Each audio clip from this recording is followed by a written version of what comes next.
You might think that when it comes to reading, fiction is just a waste of time. Nonfiction is the path to greater wisdom and knowledge. Fiction is, well, entertainment. But in fact, research shows that while nonfiction is indeed more informative, fiction has certain benefits that go above and beyond that of nonfiction. Yet the question remains, what should you spend more time reading? Let's find out.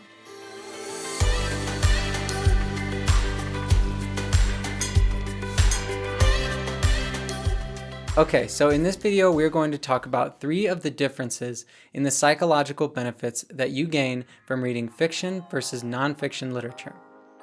We're going to define fiction as literature about things that couldn't or didn't happen or things that aren't real, and nonfiction as literature about things that did happen, could happen, or are real. So we can summarize the differences by the following 3 points. Nonfiction is more informative. Fiction confers benefits to social cognition. And nonfiction lets you see the world, while fiction lets you see your place in it.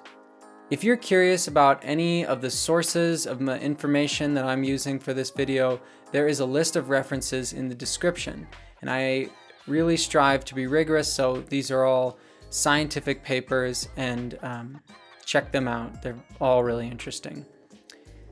By the way, I'm Andrew Cooper Sansone, and this is Sense of Mind. This channel is all about helping you to achieve greater peace of mind and a greater sense of control over your life. I believe that by empowering people to understand their brain and mind, they can do amazing things and change their lives for the better from the inside out. So if any of that sounds interesting to you, please like this video, comment your thoughts, and subscribe to this channel.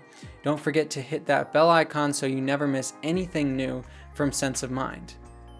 Okay, so difference number 1, nonfiction is more informative than fiction. So if you want to learn about anything specific, say a scientific concept, a historical period, any kind of how-to or self-help information, nonfiction is probably your best bet. Now, a caveat to keep in mind with all that is that you should always be skeptical of an author's claims. Never take anything on faith, especially if it seems questionable or runs counter to what you believe. Even be skeptical of things that go along with what you believe, because confirmation bias means that you can often be wrong about what you believe most fervently. For example, this video is a kind of nonfiction, and I hope that you won't just take what I say on faith, but think about it and think if my claims are reasonable, if they need further evaluation, and I list my references in the description so you can evaluate what I say for yourself. However, it's also important to keep in mind that fiction can be really informative as well, as with certain kinds of historical fiction and science fiction, where with historical fiction you can learn about an epoch in history, about the people and places and times, where with science fiction you can learn about scientific concepts and explore them in detail in a way that nonfiction books typically don't. Okay, so point number 2. Fiction confers benefits to social cognition. So with fiction, the benefits come not so much from remembering specific concepts and information, but from what the psychologist and novelist Keith Oatley calls the simulation of social worlds. So basically what he means by that is, if you think about a flight simulator, it's not that you're actually flying a plane and that's what's making you a better pilot.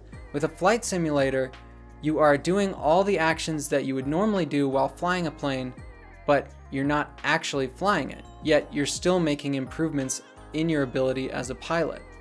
So fiction is similar because you're listening in on people's inner lives, you're watching these complex social scenarios play out, and you're seeing what the lives of, well, fictional people are, but what they might be like in real life. So you're basically exercising parts of your brain that are involved in social cognition, including certain regions in the default mode network, and they are reacting to the text, to the people, to the characters in that text, as if they're real.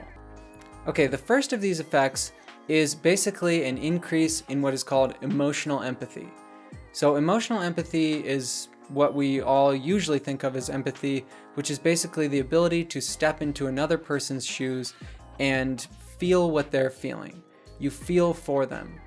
So, if you see someone crying on the street and you suddenly feel a twinge of sadness, well, that is emotional empathy working its magic. Now, it's not all fiction that increases empathy. As I mentioned earlier, really stuff that has complex social situations, that dives into the mental lives of its characters, rather than fiction that just uses the characters to advance the plot and doesn't really have complex, layered mental lives to those characters. Okay, the second benefit to social cognition conferred by fiction is to what's called theory of mind, or mentalizing, or simply mind reading. This is related to empathy in that it is the ability to understand another person's mental state from the outside. This occurs whenever you guess what another person is thinking based on their behavior, or based on, something they said. This is an ability that is once again most powerfully increased when the fiction that you're reading is involved in the characters' mental lives. Again, it's that simulation, it's the practice of using theory of mind as you might in real life, but just doing it on the page. Okay, so this brings us to difference number 3. Nonfiction shows you the world, fiction shows you your place in it.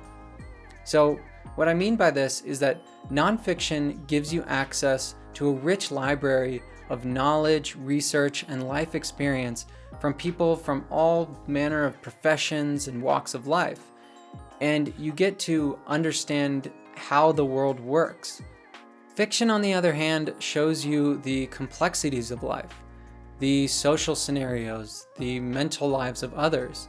You get to see what it's like to be a flesh and blood human being, and you get to start to place yourself into the world and understand how you want to operate in it. Now, of course, fiction is not the only source of this, and nonfiction can provide meaning and purpose in people's lives as well. But fiction seems to have a deeper connection to our emotions and to the way that we live our lives. So, to answer the question posed at the beginning of this video about whether we should read more fiction or nonfiction, I think the answer is that we should have a good balance, but the exact amount is really a matter of preference. I think everybody should be well informed about the world and how the world works, and they should also take some time to read fiction to explore the mental lives of characters on the page. Before we recap, I really want to know what you think. So, do you read more nonfiction or fiction? Which do you prefer? Which do you think provides more life lessons, more information?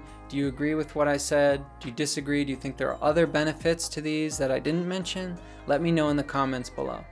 Okay, so to summarize the differences between nonfiction and fiction with regard to what benefits they provide, we said that 1, nonfiction is more informative, more information dense, but that you have to be careful and be skeptical, yet still open-minded about whatever an author claims. 2, that fiction provides benefits to social cognition, including increases in emotional empathy as well as theory of mind, but that this has to come from fiction that is more socially complex and dives into the mental lives of the characters. And 3, we said that nonfiction shows you the world while fiction shows you your place in it, and that really whether you should read more fiction or nonfiction is a matter of preference, though everybody should get a good balance. So this might be leaving you wondering whether there are general benefits that come from reading both fiction and nonfiction. And you might even be wondering whether there's a difference between listening to audiobooks and reading regular books. Do you get all these same benefits? Well, those are going to be the topics of future videos in this series on reading and the mind. So please stay in touch and keep on the lookout for those. If you want to make sure you don't miss them, definitely subscribe to this channel and hit the bell icon, and also like and comment on this video. Also, make sure to follow Sense of Mind on both Instagram and Facebook. We're dropping new stuff there all the time. And definitely check out the newsletter so that you don't miss any updates and any future content from Sense of Mind. The links to all those can be found in the description as well as our channel's homepage. I also just want to let you know that this channel is brought to you by the Diamond Mind Foundation. This episode was written and produced by me, Andrew Cooper Sansone. So thank you so much for watching. I'll see you next time.